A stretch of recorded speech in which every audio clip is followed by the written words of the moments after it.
السلام علیکم. آپ دیکھ رہے ہیں پاکستان اوورسیز چینل. میں نصیر احمد ہوں اور کیلیفورنیا سے بول رہا ہوں. پاکستان میں اپوزیشن کے سیاسی اتحاد کی کہانی بہت پرانی ہے. ان میں سے کچھ اتحاد ایسے بنے جن کا نتیجہ بڑا تکلیف دہ نکلا. ذوالفقار علی بھٹو کے خلاف 8-9 سیاسی جماعتوں نے قومی اتحاد بنایا، ہنگامے شروع کیے جس کے نتیجے میں مارشل لا لگ گیا اور ذوالفقار علی بھٹو کو پھانسی دے دی گئی. کچھ ہی دیر بعد روس افغانستان میں آ گیا. امریکہ کو پاکستان کی ضرورت پڑ گئی اور امریکہ کو جمہوریت بھول گئی. پاکستان میں فوجی حکومت 10-11 سال تک جاری رہی.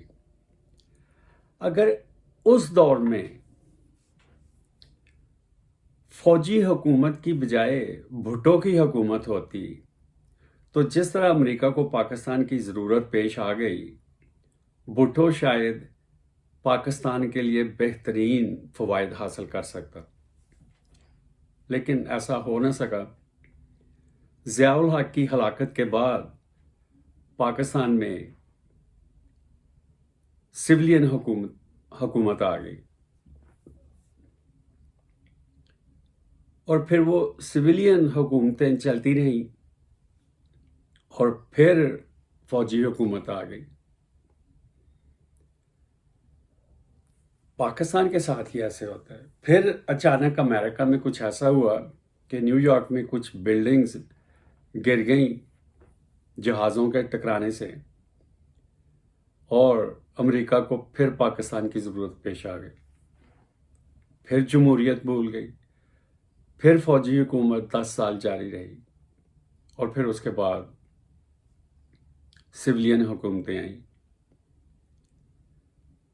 پاکستان میں حکمرانوں کی یادیں کچھ اتنی سہانی نہیں. امریکہ میں کسی زمانے میں جو امریکہ کی ویسٹرن سٹیٹس ہیں جیسے ٹیکسس، ایریزونا، کیلیفورنیا، ان کو امریکن وائلڈ ویسٹ کہتے تھے. اور اس موضوع پہ ہالی ووڈ میں بے شمار موویز بنی ہیں، فلمیں بنی ہیں، ابھی بھی بنتی ہیں، جن کو ویسٹرن موویز کہتے ہیں. ہم پاکستان میں ان کو کاؤبوائے موویز کہتے تھے. تو وہ کلچر پیش کرتے ہیں اس زمانے کا ماحول امریکن وائلڈ ویسٹ میں. تو وہ کہتے ہیں کہ he came, robbed the bank, killed the man, raped the woman and left. کہ وہ آیا، بینک کو لوٹا، بندے کو مار دیا، عورت کو ریپ کیا اور چلا گیا. جب یہ چلے جاتے ہیں تو ایسے لگتا ہے کہ یہ بھی کوئی امریکن وائلڈ ویسٹ ٹائپ حکمران آتے ہیں، وہ اپنا کام کر کے چلے جاتے ہیں. کچھ کے خلاف یہ ریزسٹنس بھی ہوتا ہے. اب یہ جو ریسنٹ ہسٹری میں سیاسی جماعتوں کا اتحاد بنا، پی ڈی ایم،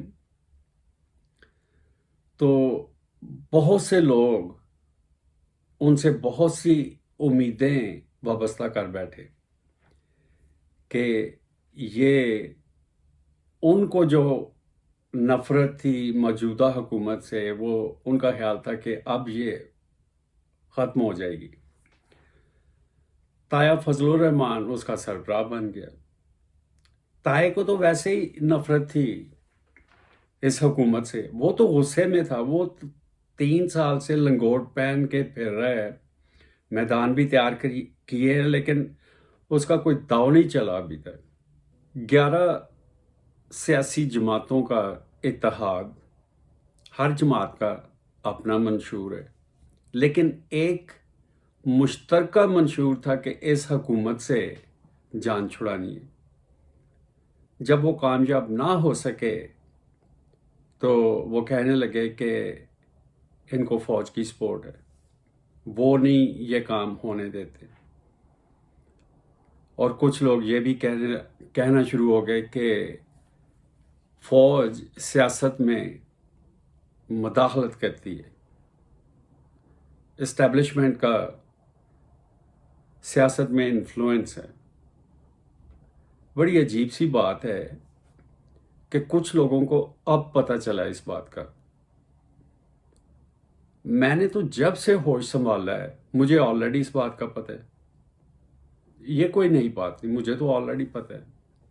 11 جماعتوں نے مل کر ایک نکاتی ایجنڈا بنایا کہ اس حکومت سے جان چھڑائی جائے، جو بھی کرنا پڑے ہم اس کے لیے تیار ہیں۔ کامیاب نہ ہوئے، وہ کہنے لگے کہ سلیکٹرز ان کی مدد کرتے ہیں، لیکن کچھ سیاسی رہنماؤں نے فوج کو اس قدر گالی گلوچ شروع کر دی اور ان کو سرے عام بدنام کرنا شروع کر دیا۔ اب حالات بدل چکے ہیں۔ ایک سائنسدان ایک مثال دیتا ہے، فزکس میں ایک ٹرم ہے اینٹروپی۔ اینٹروپی کا مطلب ہوتا ہے میسینس انگلش میں۔ میسینس کو آپ یوں سمجھ لیں کہ آلودگی، ڈس آرڈر یا گندگی، کچھ اس طرح سے اس کا مطلب ہے اردو میں۔ انگلش میں اسے میسینس کہتے ہیں۔ وہ ایک مثال پیش کرتا ہے کہ آپ ایک چھوٹی شیشی لیں، اس کو آدھا آپ بھر لیں نمک کے ساتھ، پھر باقی میں آپ پسی ہوئی کالی مرچ اس میں ڈال دیں، وہ بھر لیں، سالٹ اینڈ پیپر۔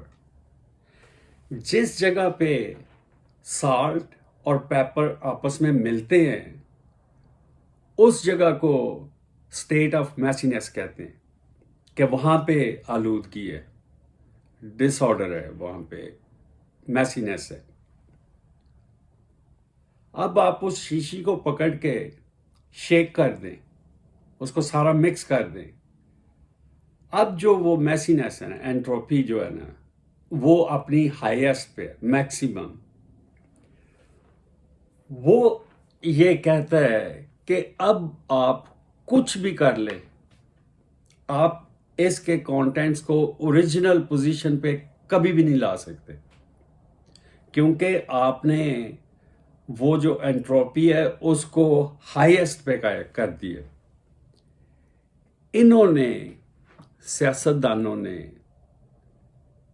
انتقام میں اور غصے میں آ کے فوج کو اس قدر بدنام کیا اور اپنے تعلقات ان سے اتنے خراب کر لیے کہ وہ اسٹیٹ آف ہائیسٹ میسینس پہ چلے گئے۔ اب وہ کبھی بھی یہ کچھ بھی کر لیں، اب وہ ریلیشنز اپنی اوریجنل پوزیشن پہ کبھی نہیں آئیں گے۔ ایک تو یہ بات ہے، اور یہ حقیقت ہے، یہ میتھمیٹیکلی کریکٹ بات ہے۔ دوسری، اب انہوں نے دفعہ اپنے آپ کو ری آرگنائز کیا ہے اور وہ دوبارہ آصف علی زرداری کو، ہر ایک کو، سب کو شامل کر کے وہ ایک اور بلو دینا چاہتے ہیں موجودہ حکومت کو۔ سمجھ نہیں آتی کہ ان کے ایڈوائزرز اور یہ لوگ کس طرح سے سوچتے ہیں۔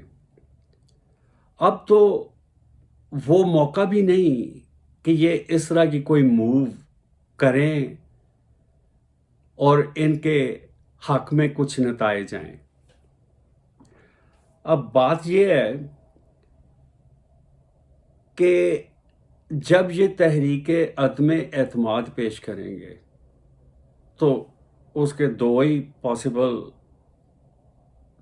جواب ہوں گے کہ وہ کامیاب ہو جائیں یا وہ کامیاب نہ ہوں۔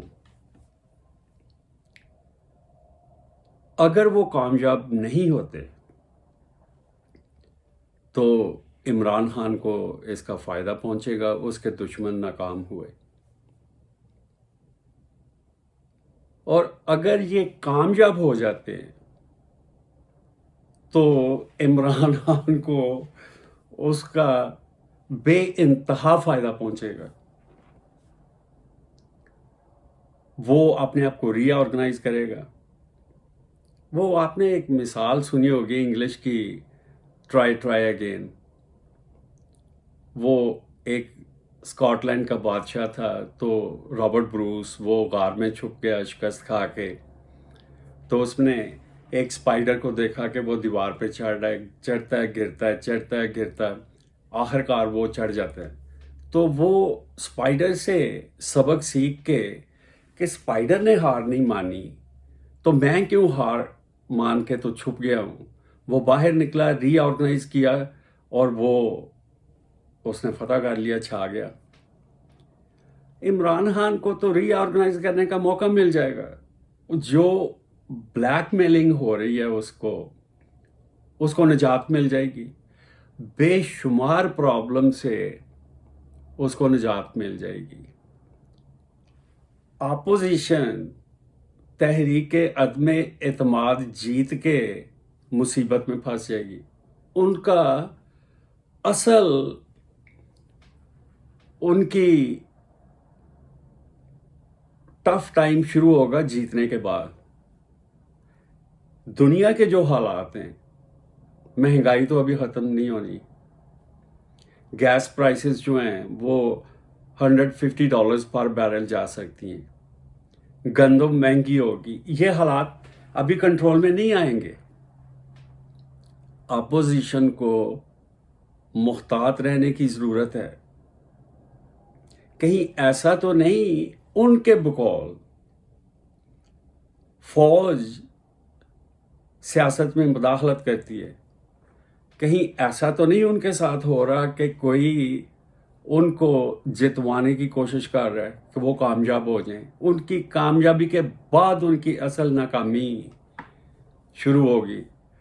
تو وہ جس طرح شطرنج کھیلتے ہیں کہ ایک چال چلنے سے پہلے 4 چالیں پہلے سوچ لی جاتی ہیں، ان کو اتنا اس وقت جیتنے کی خواہش رکھنا بھی ٹھیک بات نہیں ہے۔ یہ موقع نہیں ہے، اب اس طرح کی موومنٹ کا یہ موقع نہیں ہے، وہ موقع گزر چکا ہے، اب مشکل حالات کا موقع ہے۔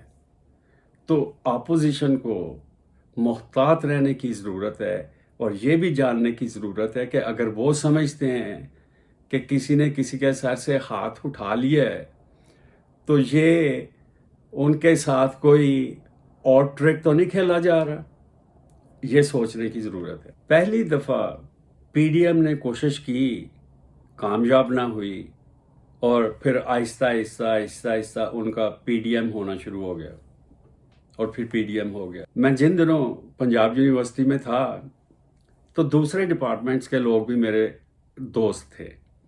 میرے ایک دوست نے میتھمیٹکس میں ایم ایس سی کیا اور گولڈ میڈل لیا، اس کو لاہور کے ایک top and English medium school / college میں جاب مل گیا ٹیچر کا۔ جب اس کو ٹیچر کا جاب ملا تو دوسرے ٹیچرز بھی اس کے دوست بننا شروع ہو گئے، وہ اکثر ملنے کے لیے آتا تقریباً ہر دوسرے دن، تو اس نے اپنے دوسرے دوستوں کو بھی ساتھ لانا شروع کر دیا۔ تو وہ بیٹھ کے، ینگ کراؤڈ تھا ان دنوں میں، تو وہ کوئی گانے گاتے، کوئی ٹیبل بجاتے، کوئی پالیٹکس پہ باتیں کرتے، کوئی تعلیمی معیار پہ باتیں کرتے۔ تو ایک دن تعلیمی معیار پہ بات ہو رہی تھی، وہ کہہ رہے تھے کہ آج کل تعلیم کا معیار گرتا جا رہا ہے۔ تو وہ جو میرے دوست کا دوست ساتھ آیا تھا، اس انگلش میڈیم اسکول کا اردو کا ٹیچر تھا، وہ کہنے لگا کہ میں پیپرز چیک کر رہا تھا تو اردو کے پیپر میں ایک سوال یہ ہوتا ہے کہ مندرجہ ذیل الفاظ کو جملوں میں استعمال کریں، تو اس میں ایک تھا پو پھٹنا، جس کو ڈان کہتے ہیں، صبح صادق، پو پھٹنا۔ تو وہ کہتا ہے کہ وہ انگلش میڈیم اسکول کے ایک اسٹوڈنٹ نے اس کو ایسے استعمال کیا جملے میں کہ جنگل میں شیر کو سامنے دیکھ کر اکبر کی پو پھٹ گئی. اسی طرح بنتے ہوں گے محاورے. ناظرین آج کے لیے اجازت دیجیے، اگلے شو میں ملاقات ہوگی. اللہ آپ کو اپنی حفاظت میں رکھے.